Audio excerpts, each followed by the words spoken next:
সাউন্ডটা মানে কম শোনা একটু বড় সাউন্ড আমি দিতে পারি। হ্যালো হ্যালো, প্রিয় মা ও বোনেরা এবং আমার ভাইয়েরা, আপনারা হয়তো অনেক দূর থেকে এসে আমার জন্য অপেক্ষা করছেন। আমি একটু আপনাদের কাছে এসে কথা বলবো, যার কারণে সবাই অ্যারেঞ্জ করে রেখেছে।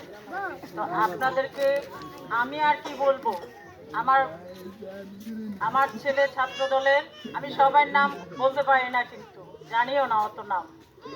ছাত্র দলের সেক্রেটারি জাফর আহমেদ ভুঁইয়ার সব কিছুই আপনাদেরকে বলে গেছে। এখন আমার আর বলার কিন্তু কিছু নাই। এমপি সাহেবের কথা, এমপি সাহেব তো কি জিনিস আপনারা জানেন। উনি যে 17 বছর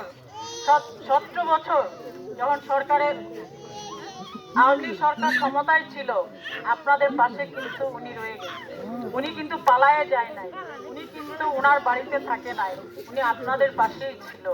তো ওনাকে ওনার হাতকে শক্তিশালী করতে হলে তারেক জিয়াকে ক্ষমতায় বসাইতে হবে, আপনাদের নেতাকে ভোটে পাশ করাইতে হবে।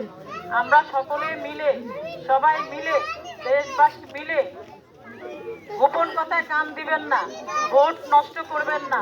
সকলে মিলে আমরা 12 তারিখে কেন্দ্রে যেয়ে ফজরের নামাজ পড়ে ভোটের জন্য আমাদের অংশগ্রহণ করতে হবে। আপনাদের নেতা এই যে ধরেন 5ই আগস্টের পর থেকে আমি ওনার চেহারা দেখি নাই। এই 5ই আগস্টের পর থেকে এক ধাতে এখানেই আছে, এই কমলনগর, এই রামগতি। ওনার একটা স্বপ্ন, ওনার একটা আর্জি, ওনার একটা ভিতরের যে আকুতি, শুধু আমার কমলনগর, শুধু আমার রামগতি। উনি কিন্তু কমলনগর থেকে অনেক ভোটে, বিপুল ভোটে পাস করে গেছে।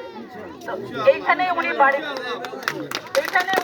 করেছে, এটাই ওনার বাড়ি, ওনার বাবার বাড়ি রামগতি। আমার ছেলে বলে গেছে, বাট আমি আর কি বলবো এখানে। তো উনি আপ্রাণ চেষ্টা করছে, অনেক সময় উনি কেঁদে দেয় যে আমার রামগতি কমলনগরবাসীর জন্য আমার আর কোনো চাওয়া পাওয়া নাই।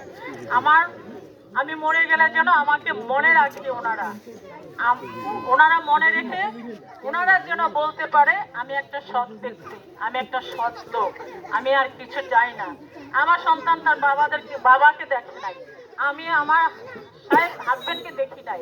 আমি আপনাদের জন্য, আমি এলাকাবাসীর জন্য আমার হাজবেন্ডকে আপনাদের সাথে, মাটির সাথে মিশে যেতে দিয়েছি।